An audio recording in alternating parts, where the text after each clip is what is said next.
testifying before policymakers as part of the change process. Before we get started with introductions, I'd like to cover a few housekeeping items. Today's webinar is being recorded. Please be sure to mute your phones to minimize background noise. You may unmute your phones at the end of the presentation to ask questions by pressing *6. At the right-hand side of the screen, you should see a chat box. Please feel free to type in questions throughout the webinar. At the end of the presentation, there'll be a question and answer portion where you can verbally ask questions or type them into the chat box. Today's webinar was created as continuing education for participants of the June 2014 Hartford Change Agents Policy Institute. We are pleased to be able to open it up to the entire Change Agents community and hope that some of you will be joining us and be interested in applying for the 2015 Policy Institute. We will provide more information about this opportunity in just a few moments.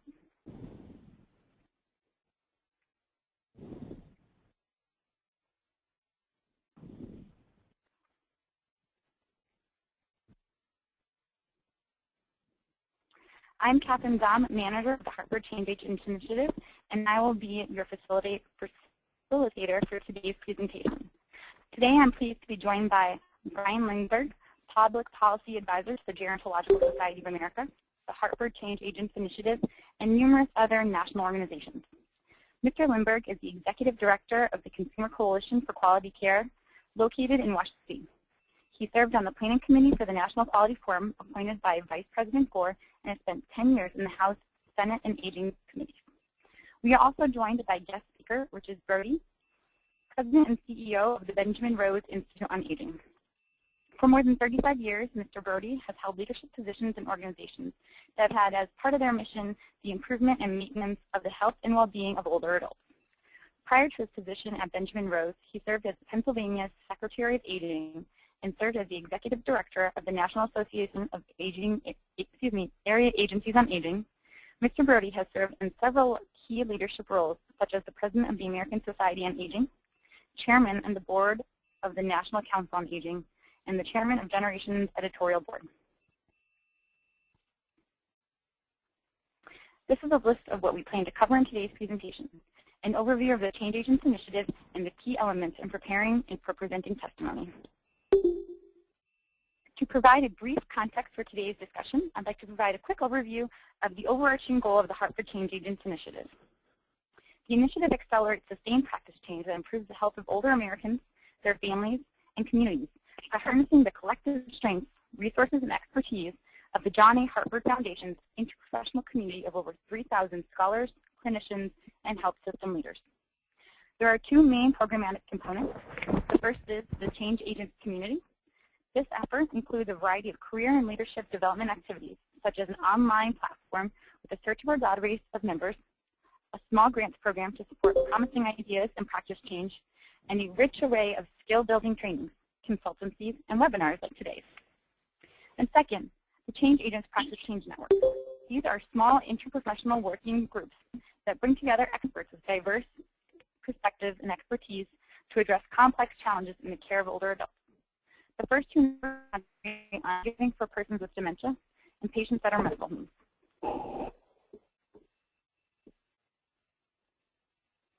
As you can see in the slide, there are numerous opportunities to get involved. Today, we would like to highlight the Hartford Change Agents Policy Institute. The webinar is a great step towards progressing your own policy and regulatory initiatives. But if you would like to learn more, we hope you will join us for the 2015 Policy Institute.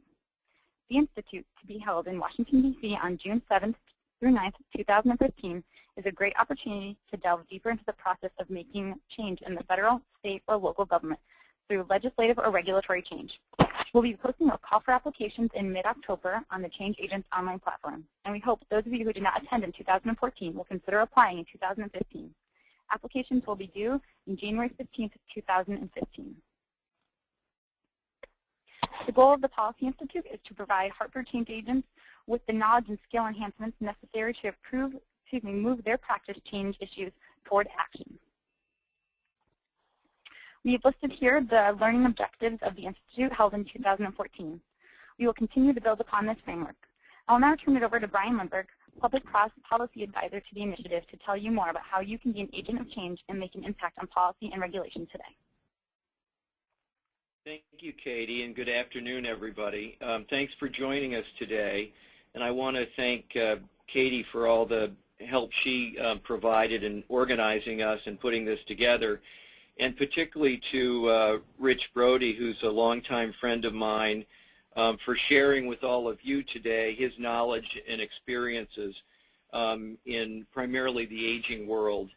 And finally, thanks also to the John A. Hartford Foundation for supporting the Change Agents Initiative, including the Institute, which I've been involved in, and this webinar. So here we are. You saw our learning objectives for the Change Agents Institute that we had back in June, and one area that we wanted to expand upon was participating in hearings. So the question is, why a hearing? Why have a hearing, and why should we participate? Could you change the slide, please?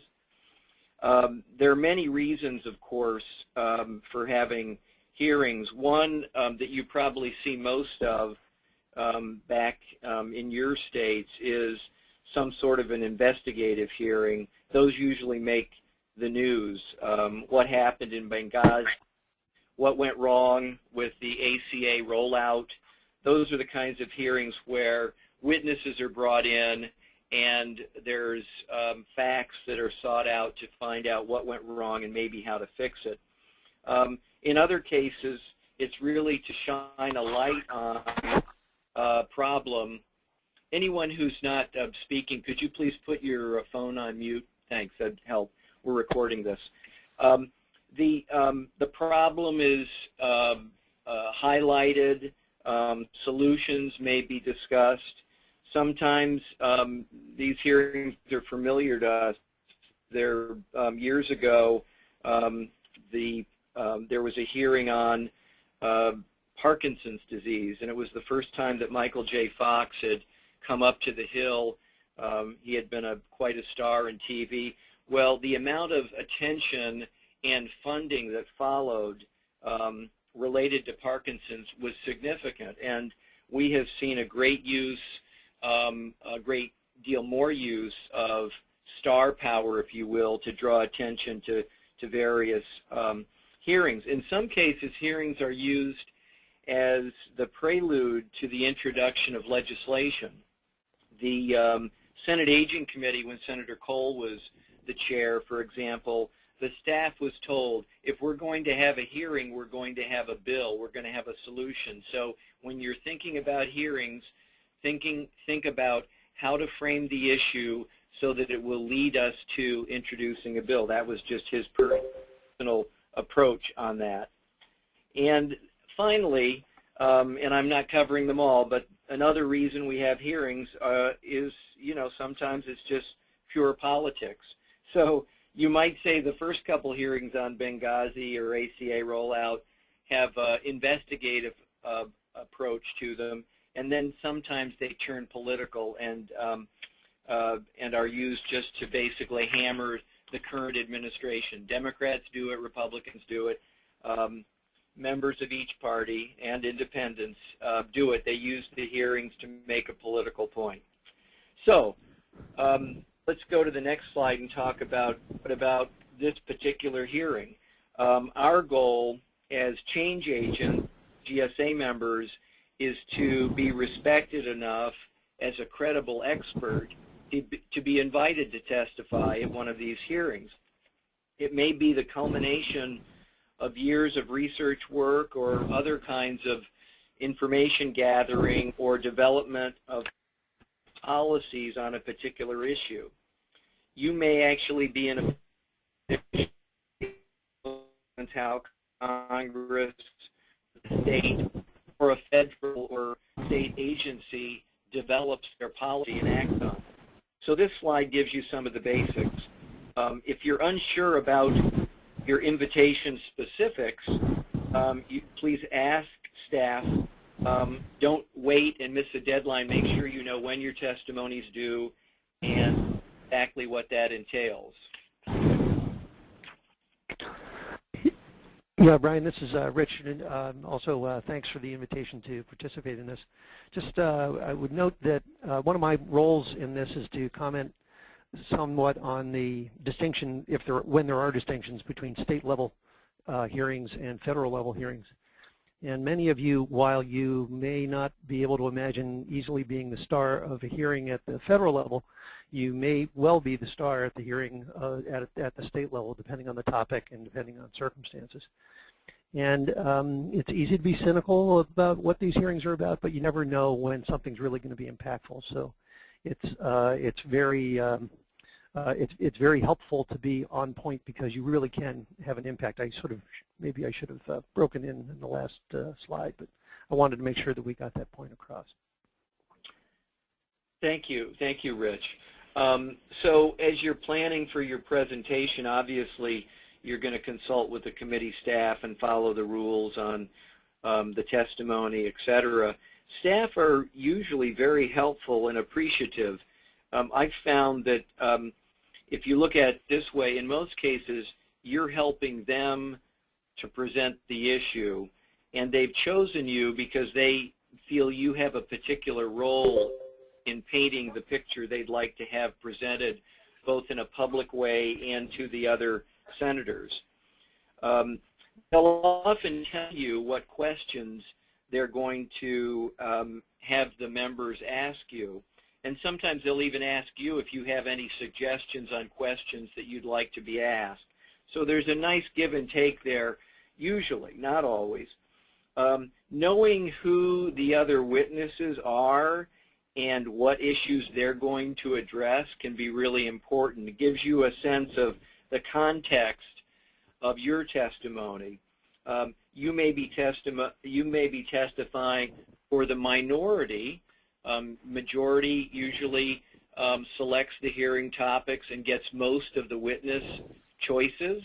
Who's going to come to D.C. and present, or to the state capitol, whatever. The minority usually gets one or two witnesses, and so you could be speaking on either side or on behalf of either side. And in fact, your member of Congress or a member of the Senate may actually want to introduce you before that, as that hearing begins. But anyway, knowing if the folks who are also testifying may disagree with your viewpoint or have a very different viewpoint can be very helpful as you prepare your testimony and think about how you help frame the issue. Obviously, you want to be wary if you're being set up to be the only person on a particular side of an issue, and that's when you've got to talk to staff bluntly about what their plan is for this hearing. Rich, do you want to add anything on that? Well, only that. Thanks, Brian. It's just the thing to add, I think, is that your strategic contribution can also get caught in a tactical situation, depending on what's going on in the hearing. However, I would say again, there's another comment here about the distinction between the state and federal. At the state level, at least for the most part, partisanship does not enter into the aging domain as obviously or sharply, with the exception of the desire to spend money. So usually when you're testifying on a topic, even though you might be the minority party's witness, you'll have a full opportunity to be impactful normally on behalf of older people or an issue related to older people. So there is a distinction in the likelihood of that kind of partisan circumstance having an influence on the environment in which you're testifying. Thank you. So let's turn to writing your testimony. First, let me say I have a particular style in doing this. I like to write a long version of my testimony first, whether I'm doing it for myself or if I'm doing it for a client I'm working for that is going to be presenting on a particular issue. Keep in mind, in almost all cases, you will provide to the committee written testimony, and you'll also speak in front of the committee. The written testimony can be much longer in most cases than the amount of time. You'll probably have 3 to 5 minutes to do your oral testimony. So I start by writing a long version of my testimony that's going to be submitted for the record. based on the allowable length. There are sometimes limits they put on the written testimony as well. Then I go back to written testimony and highlight a shorter version, literally with a highlighter. I go back and highlight what I think would make a good short version that I then develop for my oral remarks. In those oral remarks, you can also make it a little bit more conversational sometimes than your written testimony. So the long version can go much more into detail. It can use more data, tell more stories, and make more recommendations. So when you get to the point where you're doing your oral shorter version, you've got to come up with kind of the best of your long testimony. The things that might be most quotable, most interesting. We've all been involved in research where there's tons of data, but some of the data just calls out to be shared, and people will actually be excited. You might have that data end up in an article. Members of Congress love to quote data, so you might see data you mentioned in your testimony ending up in one of the members' press statements or something they do later.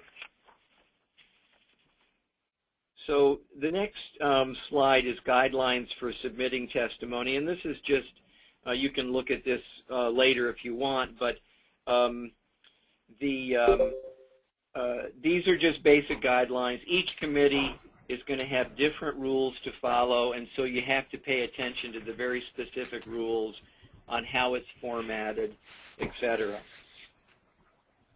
So let's go to the next slide here. And many of you are researchers and academics, and in some cases that's why they want you to be at the hearing testifying, because you're going to bring some knowledge, some expertise, some credibility to the issue that they don't have just as members of Congress. But keep in mind, you don't want to come across too academic in certain ways too. So obviously you can have footnotes in your longer testimony, but there's no use to try and footnote anything in your oral remarks, if you will, unless you really have to note to people where that information came from. You've got to turn that long testimony into something that is understandable, readable for you. You've got to make it easy for yourself to read too.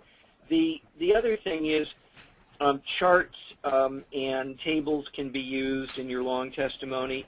If you really think you've got a chart that's going to, just say so much about your issue, you've got to work with staff ahead of time, and you could use one or more, but if you have a short testimony period of 3 to 5 minutes, you're not going to have a chance to say much about. But I have seen successful testimony that did use a couple charts. You see it more often when the administration is testifying on budget issues and things like that, or the Congressional Budget Office or the General Accounting Office. But if you're going to try and use anything like a chart or graphs, you've got to work with staff ahead of time. They may even prepare it for you and make sure you're it's up there in front of the audience as you begin to do your testimony. And finally, let me just say there's going to be time at the end to ask questions about a lot of this. But my view is that staying within the time frame you're given is very important. If you don't want to read everything per se, but you do need to stick with your main points, because if you don't, you will look up and see that the time has run out. A lot of times they have a light that goes off, and some chairs of the hearings will actually say, "I'm sorry, I've got to cut you off now," and you may have missed your 3 main points. So you've really got to work on that oral testimony to get it to the point where you've practiced it and you can present it in a timely fashion, and you've got to stick with that. Use the Q&A time to add all sorts of other anecdotes or whatever you can't get into that oral testimony. I'm going to turn it over to Rich now to talk a little bit about some of the ways of evaluating testimony and figuring out what to present. Thanks, Brian. As we've already said, and we'll be reinforcing several times, really you don't have a lot of time to get to the point, and also you're trying to get to the point in the context of a particular topic and in the context of a particular committee's work, and thus what the legislators are concerned with having to do with that topic. So you want to be focused. You want to be aware of the political realities, but it's important to, be aware if there's a legislator who's at the hearing who is particularly concerned about an issue, they'll often defer to that person to be the sort of lead questioner if there are going to be opportunities for follow-ups. But the political realities are important to remember that we're not talking about partisan political realities. Particularly at the state level again, and also at the federal level, they're really not asking you to come in and be a part of the partisan fray.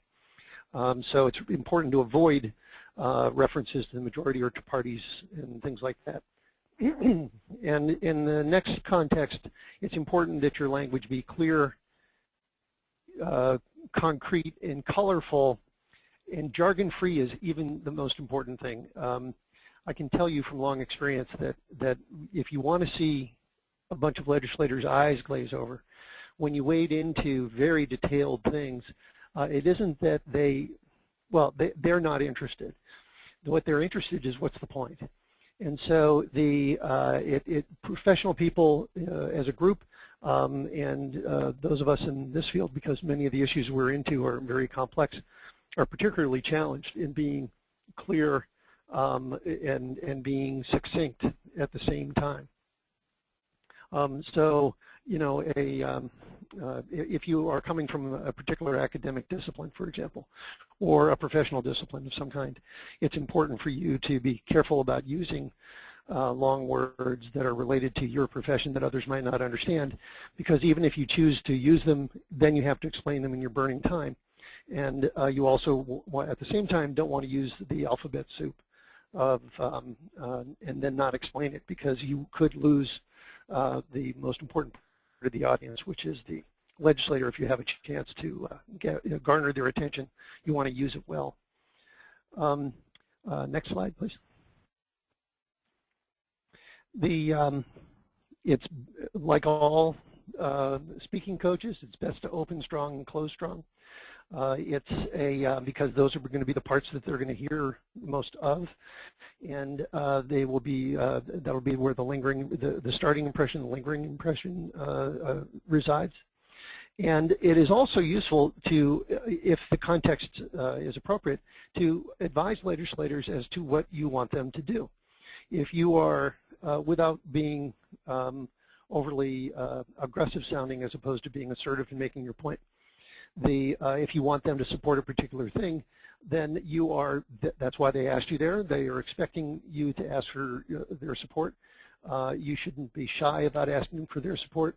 You do want to be clear when there's a complex matter or you're testifying on an issue in a larger context. They could get wrapped up in the context, or they could get lost in it. And if there's a particular bill, you want to make sure that you identify it and make sure that they're understanding what it is that you're after from them. And then I'm going to turn this back to Brian. We had a couple of brief attempts to have a little fun with our presentation, but the notion that you are using influencers in your language is important as well, because again, you have a short period of time. Without going into jargon, you want to be, I don't know if the term punchy really applies, but you want to make sure that you are making your points distinctly, and that that call to action is in there so that you capture the audience to the extent that you can, as opposed to droning with a long dissertation on a particular issue. Now, Brian, I'm going to ask you to explain the Greek rhetorical triumvirate. Yes, right. Well, I'm not even sure exactly if I say logos or logos, but people knew what he was talking about here, because he talked about the three modes of rhetoric. And ethos really dealt with the issue of appealing to the authority or credibility of the presenter. So we're talking about you showing up there and being a college professor or a researcher or a great writer or whatever, and that adds to your ability to persuade. And pathos is really the appeal to the audience's emotions, empathy, using either a passionate delivery or metaphors or other appeal to the emotion. And logos is in logic, and the appeal that, I guess this is something that most of all are known for, I guess, and that is using facts and figures and data and to make your argument best. So that's our. Brian, I'm sorry to interrupt, but somebody, I can just hear some background noise. Can you just mute your phone, please? Thank you. Sure, no problem. So those are our. I should have a little bit of Aristotle or some.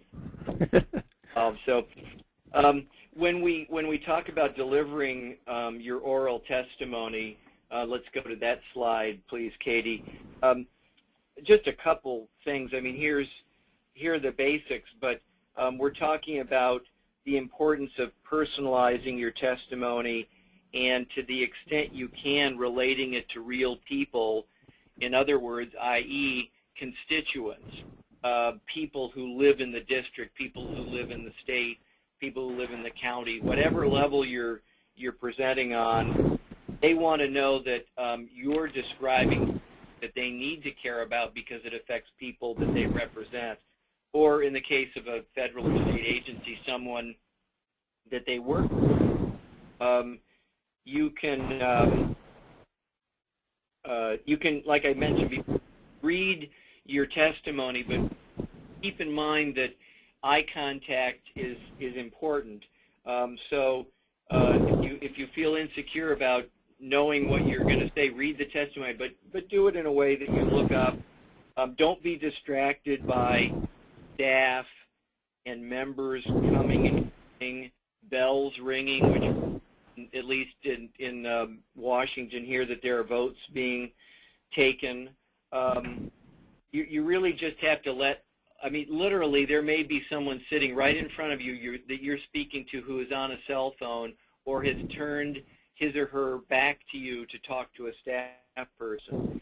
You have to pretty much ignore that and pretend you're, because at some point they may back and maybe they had been listening, and maybe you just do your best on that.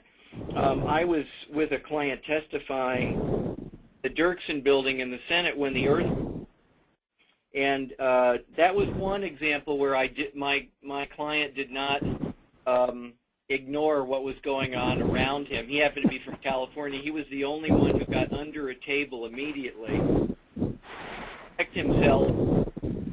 But generally speaking, stay focused and ignore what's going on around you. Now, Rich is going to talk about some of the additional differences that he's experienced having worked at both the federal and state level. Why don't you take it over now, Rich? Thanks, Ryan. And this actually goes back to some of the previous slides that we were talking about. It's just you're using them in a slightly different context. Most often, state hearings and state elected officials either are or want to project a greater sense of familiarity and sort of a more comfortable, easygoing kind of vibe, and it can often be quite different. It is also the case that there's a profound belief that, you know, you start with American exceptionalism, The notion at each state is not only sort of unique, but absolutely unique. That belief moves on down the line to counties, cities, and communities. And so that context is something important to remember, because the testimony that is aware of that propensity and can speak to it, using some of the devices that we sort of jokingly referred to earlier, where you're able to connect a personal story to a, without going on too long again, a personal story to a point being made legislator is very powerful, more powerful and more easier to do at the state level. They're representing fewer people. Most of them really are part-time legislators, and they are more likely to have that kind of personal experience. And they do have a great interest in a local connection, because that's kind of why they think they're there. And they are, the language and the style, the method of questioning, if they do ask questions, is going to be more conversational. The point about making eye contact is very important at the state level. And the other thing is, physically, you're likely to be closer to them. The hearing rooms that you find in state capitals are not as large as you see in Washington, and so you have to be prepared to be more, you know, it's more conversational. It's more like a visit. Next slide, please. Next slide, please. One of the things that we were referring to, the ethos, is there is a greater regard for experience-based expertise. And in this context, I think it's really important for people from the academic community to make sure that they communicate that they have some personal awareness of the issue, as well as an awareness that comes from study and analysis. And if, for example, the database that one is most familiar with is a national database, how that plausibly connects to the state that you're in, and or the local communities of the chairman or the people who invited you in particular to be at the hearing. The storytelling has to have a point, however, and that it does mean that you are being tactical in your, or strategic in your choices of the story. And it's yet at the same time that allows a personal picture to be formed in the mind of the legislator, because that's how they're going to remember it, and that's how they'll be thinking about it going forward. We say it again here, the aversion to partisan considerations. I've actually seen people lectured from, rather than questioned by legislators, when they appear to either be making judgments on the basis of partisanship in something they're saying in their testimony, or if they try to appear to be an insider and demonstrate inside knowledge of it. There's a kind of belief and a feeling that that is something for the elected officials to worry about. You're supposed to be here about a topic, and that's particularly important to them. And then finally, the legislators at the state level, at least again in my experience, they're less likely to turn their back on you and talk on the telephone. They are more likely to appear to be interested. I say appear to be, they might actually be as well, but they at least they're going to try to appear to be interested. But it is also the case that they're very likely, it's a very real possibility that they will not be well informed. They might even know the story and not understand its context very well. And there's a couple reasons for this. First of all, as I pointed out earlier, it is the case in many states where the legislators are not full-time people. So they don't have as much time to spend with the issues and wade into complex issues. That's not to say that they're not smart and they're not concerned, but they may not have as much time. Even in full-time legislature situations, they are confronted with a whole array of lower-level issues as well, everything from the performance of the highway department all the way to other things. So they're bedeviled by lots and lots of different topics. The key, though, is that their staffs are smaller. They have a smaller number of personal staff. The committee staff is not as large. And so there is a greater tendency for them to not have the opportunity to get fully, thoroughly briefed prior to a meeting. And they're really, in many cases, hearing things for the first time. So when you're presenting testimony, you may be triggering questions for them to ask. And so the expectation that they know the use of language that an insider would have to know in order to understand what you're saying, all of those things in sort of a bundle are usually best to avoid in a hearing, unless you happen to be in a situation where there's a very specific context and you know for sure that the legislator, someone with whom you're familiar, is very thoroughly knowledgeable. Brian, you have any thoughts, or next slide, either way? No, I think that's really thing, and I have not testified at the state level, and I think that one of the things that stands out is, as when we were talking before, is that there may be that real dialogue where they're sincerely asking you to help them understand the issue. And I think that it's fair to say that a lot of times at the federal level it's just a lot more scripted. Yeah, I guess I would share that observation, although you have all the experience, most of the experience on the federal side. I think also, you know, to be fair, you know, the federal, there is a bigger audience. They're jamming more topics through usually. You know, the agendas are busier. I can tell you from my personal experience that things that were supposed to be budget hearings would wind up going into, you know, practically doing case management advice from the microphone. It's a the tendency to go from the topic to the kind of retail reality that they heard in their office 2 weeks ago is much stronger at the state level, and so you do get into conversations. And if it's a topic that they are concerned about, elder abuse is a great one, or you know, there's an endless number of them. They are really trying to be educated. They're likely to really be trying to listen. It's just that they also may not be all that well prepared. So you have an engaged audience, but not a well-prepared or pre-informed audience. That's a great opportunity for when you're giving the testimony. It's a great opportunity to have impact. Rich, one more thing occurred to me, and that is we always try and think about the notion that one wants to get back to the point. Even if they get you into a conversation, somehow you got to get it back to the point of your testimony. Yeah, absolutely, and they will usually will either with a little bit of chagrin or actually straightforwardly will appreciate being brought back. Okay, so our next slide is presenting before executive entities, and I'm doing this one because you know, as a former official, I've had to conduct my share of hearings.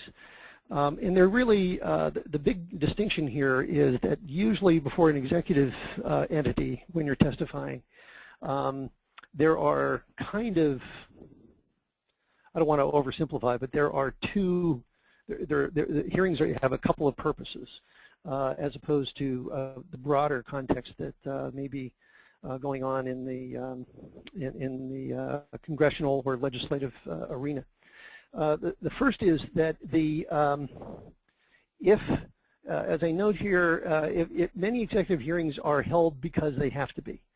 The state of XYZ is submitting its 4-year plan to the federal authorities over Y topic, so the head of that department has to have hearings on that plan.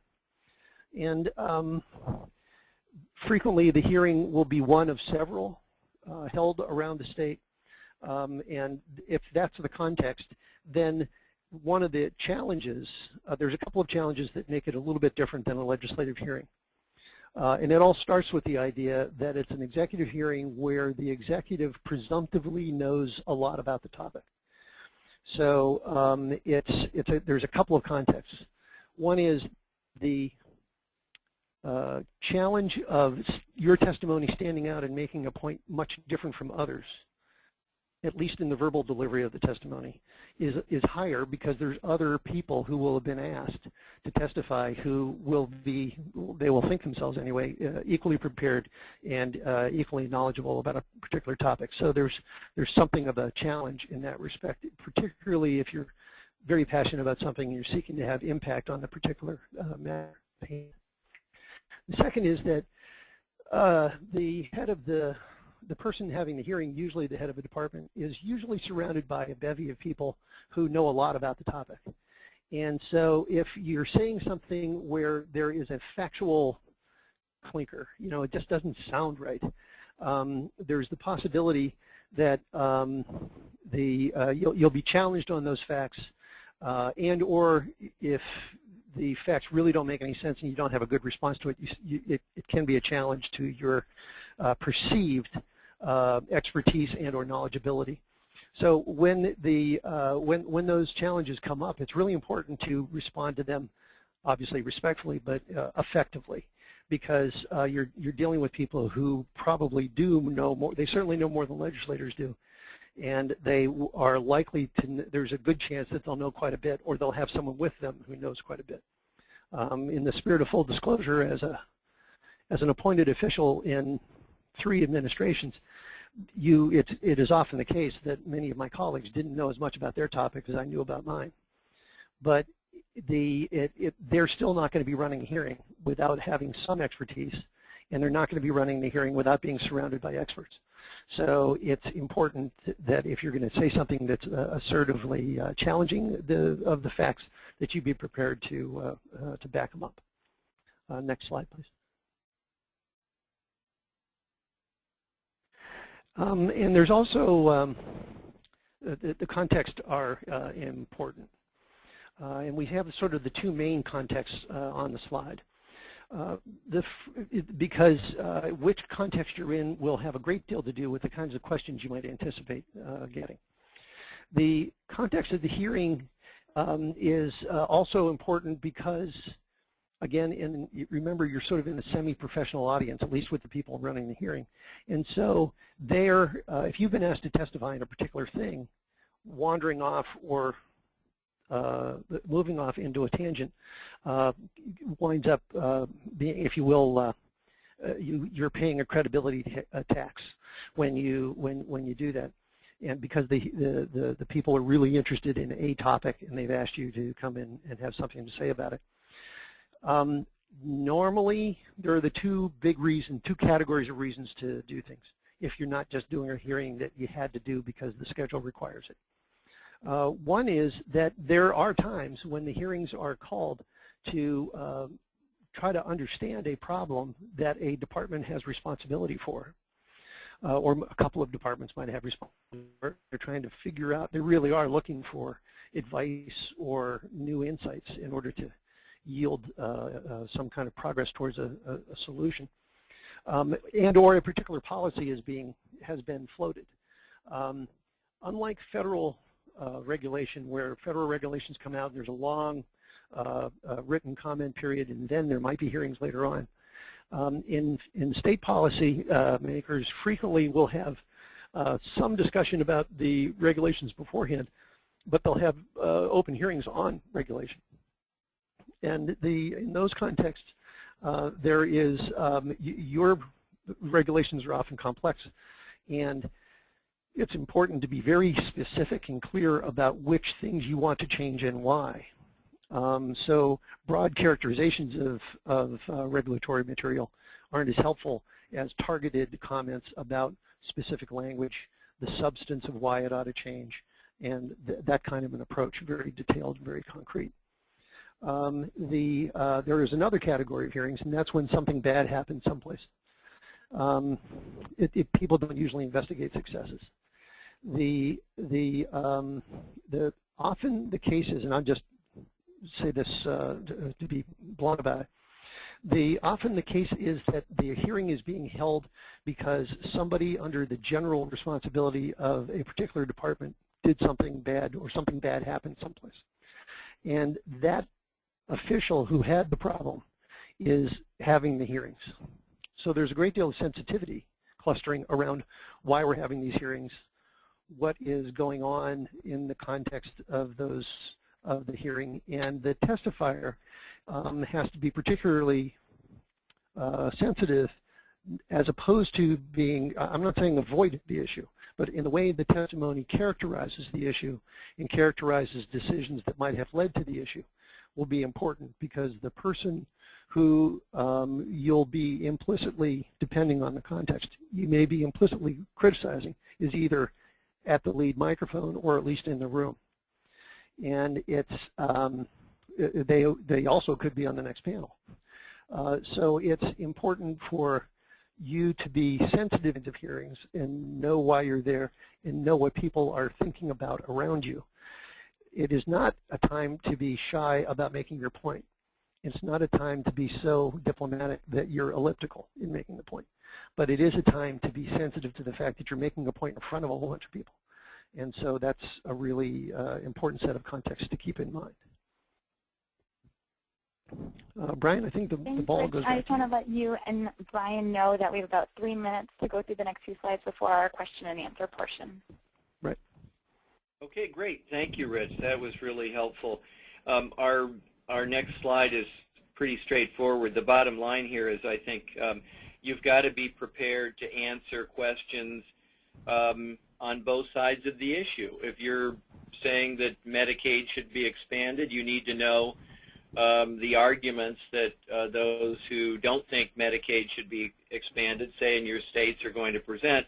It'll help you be ready for any friendly or unfriendly questions. And if you don't know the answer, really, you don't want to take a guess. You want to say that you will attempt to give them the answer in writing at a later date. So let me go to, just for fun, every presentation needs a top 10 list also. So we'll go to the next slide. And these are our top 10, starting with number 10, obviously. At the top, these are testifying tips, and obviously these are lighthearted, but you don't wear mink, you don't look inappropriate either way, but you don't wear mink, particularly if you're talking about low-income elders. You need to be respectful of the environment you're in. This is a special place. It's a special opportunity you've been given. Many people want to testify, get the opportunity to do that. So be very respectful. Keep your answers short. Enough said there. Personal stories, yes, very good. As Rich has, I think, referenced, personal opinions don't really help much. You need to use facts. That will increase your credibility.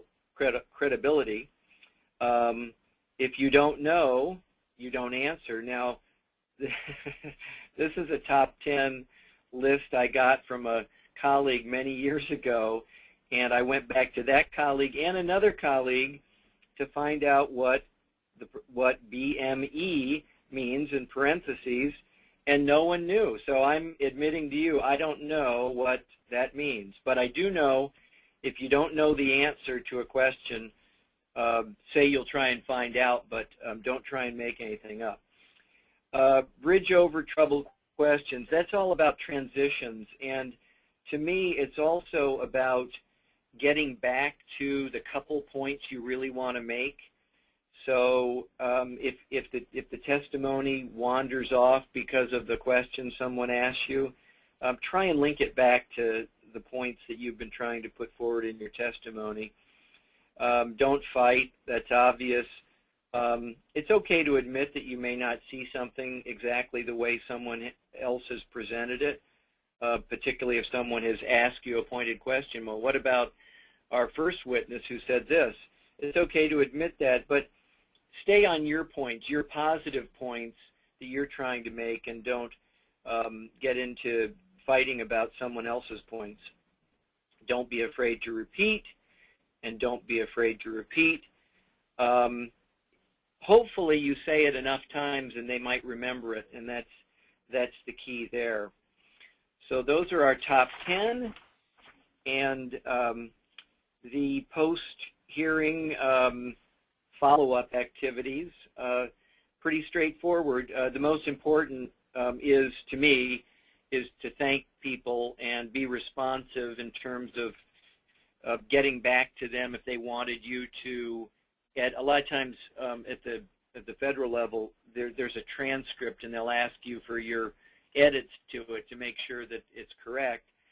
Do all of those things in a timely manner. But to me, the very most important point of all this is if you didn't already have a good relationship with this committee, this staff, this member, whoever got you involved, use this as the beginning of what could be a beautiful friendship, a beautiful situation where they turn to you as a resource regularly, where you can send them information, articles, new research, either that you've done or a colleague has done that you think they might be interested in.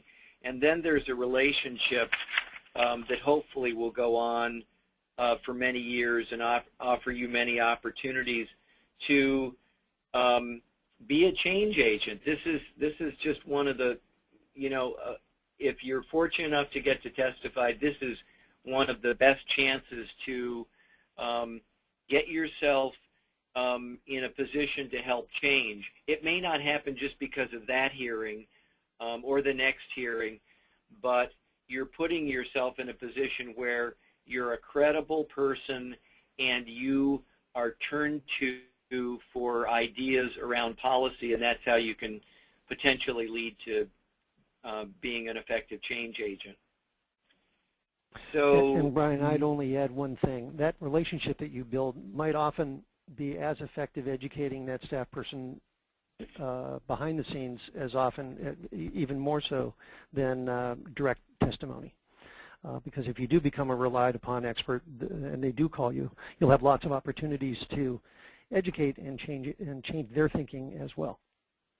That's a really important point, and I didn't mention, and I don't know if you did, Rich, but one can submit written testimony even when someone has not been asked to testify. So you may hear of a hearing that you find relates so closely to the issues you care about that you'd like to submit written testimony at both the federal and state level. You've got to check on the rules and such with the particular committee, but many times organizations or individuals submit testimony, it goes into the formal record, and that can be the beginning of a relationship as well, particularly if you get it to the staff people in a timely manner so they read it before the hearing. It could end up influencing the very questions they ask other witnesses.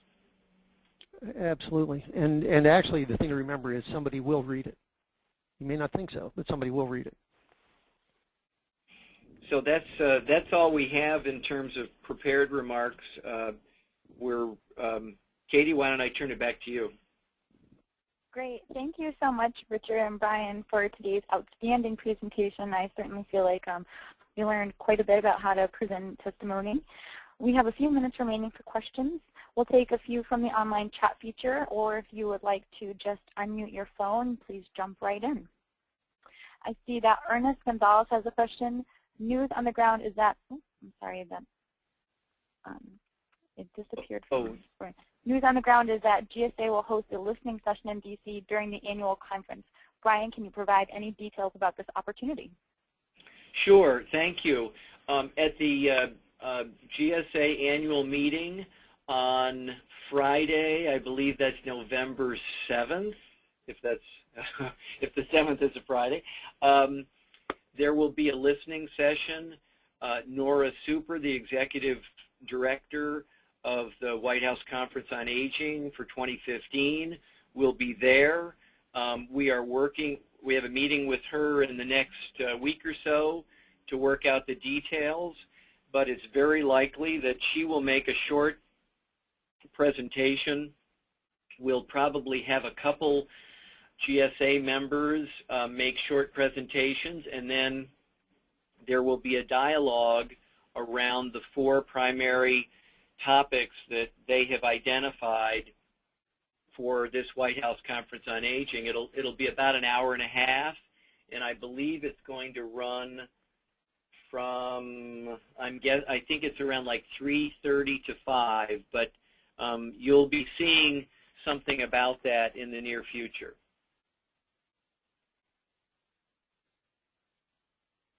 Great. Thank you so much. Does anybody else have any other questions?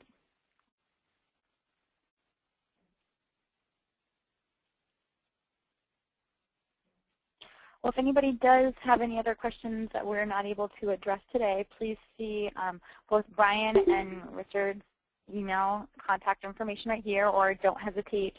All of you at this time should have my email address, so please don't hesitate to shoot me a message and ask me a question, and there might be something that I can either direct you appropriately to or answer myself. I'd also like to take this opportunity to thank you so much for joining us on today's policy webinar. Please take a moment to respond to this quick survey that's linked right here. If you're looking at these slides, you can click the just click here tab. Also email you a follow-up with the link to the survey as well. This, your feedback is important to us in planning a future policy institutes and future change agent skill building opportunities. Thank you again, everyone. This concludes today's webinar, and I hope you have a wonderful day. Thank you. Thank you. Thank you. Brian?